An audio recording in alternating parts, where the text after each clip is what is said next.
Maayong adlaw sa tanan nata diri sa Sarangani Province. So we're in the farm of one of our partners sa Dendrotonics, si Ning Terado. And ang ginawa natin ngayon, we inoculated the agarwood trees. Ang ibig sabihin ng inoculated, naglagay na tayo ng bagay para mag-produce na siya ng agarwood. Ginawa natin yon 6 months ago and tinest na natin kung ano yung resulta ng inoculation namin. So yun yung ginawa natin today. Na-meet namin si Ning 1 year ago. Naghahanap sila ng reliable na makaka-partner sa agarwood production. Pinakilala sila ng ibang existing na namin na partners dito sa General Santos, South Cotabato area. So nung nakilala namin si Ning, narinig namin yung story nila. Matagal na sila nakapagtanim, dumaan sila sa ibang mga partnerships. Yung partnerships nila na naloko sila sa agreement nila, sa kontrata. Nung inoobserbahan namin sila kung tatanggapin namin sila sa partnership, nakilala namin, nakita namin na ginagawa nilang tama yung proseso nila, so legal. Kasi yun yung importante sa amin, maging legal.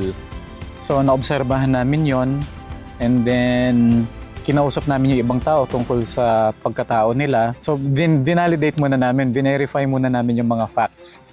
Nakita namin yung mga ginagawa nila, so nag-partner kami.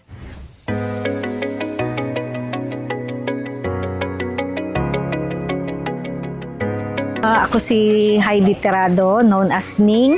Nandito tayo ngayon sa nursery namin sa Kawal, Sarangani Province. Makikita ninyo sa background yung mga agarwood seedlings na binebenta po namin. At saka yung mga 7-year-old trees po namin.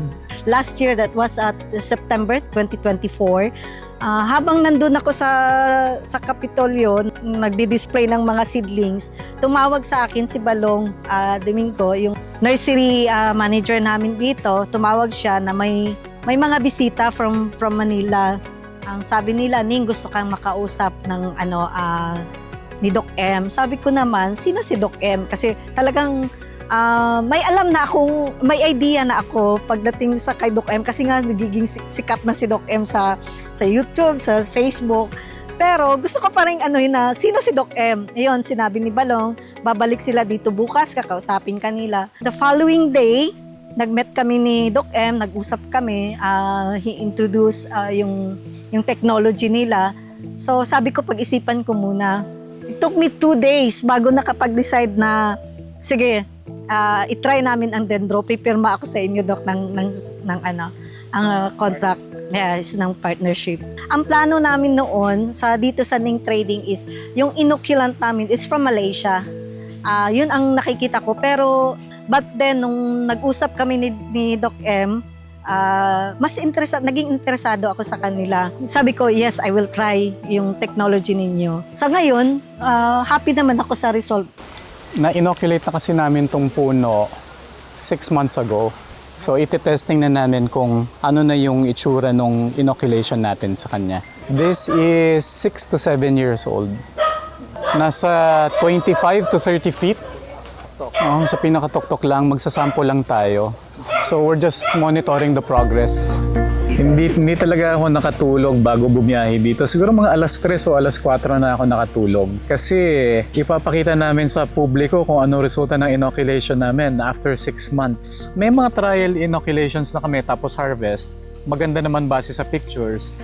Pero hindi namin sigurado kung pagputol ba natin ngayon, maganda yung magiging resulta. So syempre kinakabahan kami. It is very satisfying. Maganda yung naging resulta ng inoculation ngayon. So far okay naman yung inoculation namin. Meron kaming good agarwood formation dito sa perimeter niya. This one, yung nasa gitna, fibrous pa rin siya. So tatanggalin pa rin natin to. Pero itong nasa gilid niya, you already have good agarwood formation. So ito ipoprocess na natin. Makikita mo sa inoculation procedure namin is there is good volume production sa agarwood mula sa pinakababa kung saan kami pumutol hanggang sa pinakadulong sanga. there is good agarwood formation na. Itong puno nito na hawak ko, the agarwood production nito would be about 2, 3, 4, up to 5 kilograms dun sa puno na in-inoculate natin. Kami, ang sinasabi namin, pag in-inoculate natin itong puno na ito, this is about 4 inch diameter, nasa 10 to 15 feet ang taas, kaya mag-produce anywhere from 1 to 4 kilograms. So we can produce that in 6 months. Kaya lang, we always tend to be conservative sa projections namin.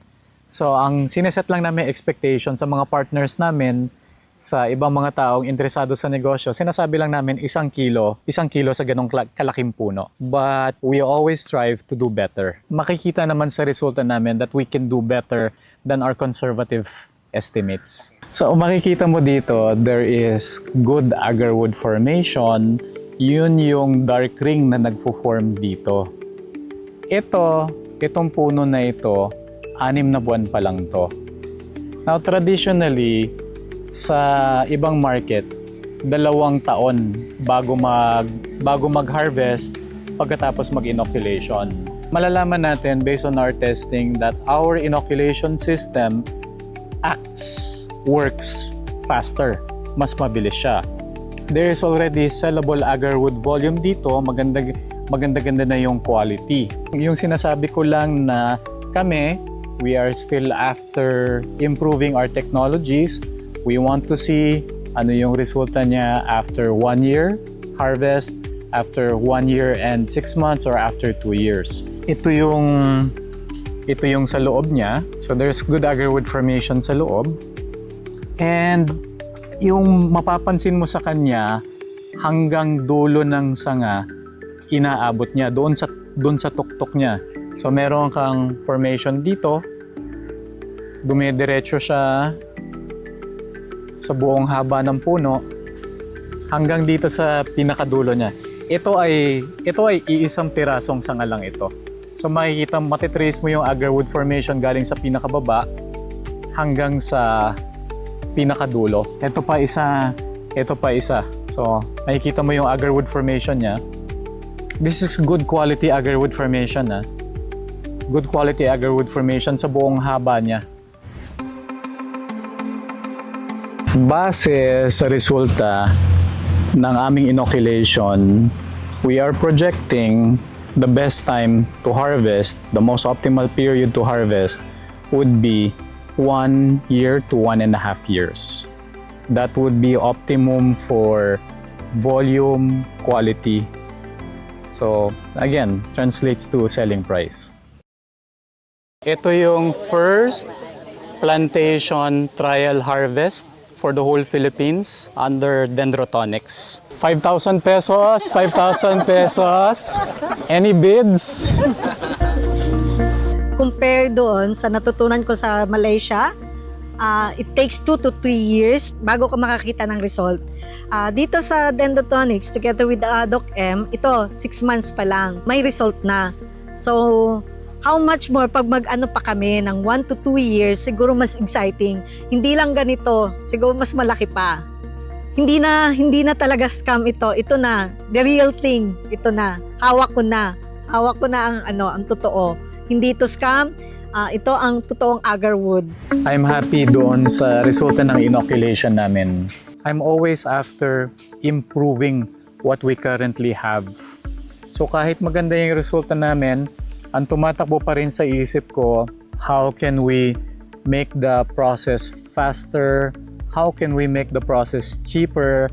How can we improve the volume?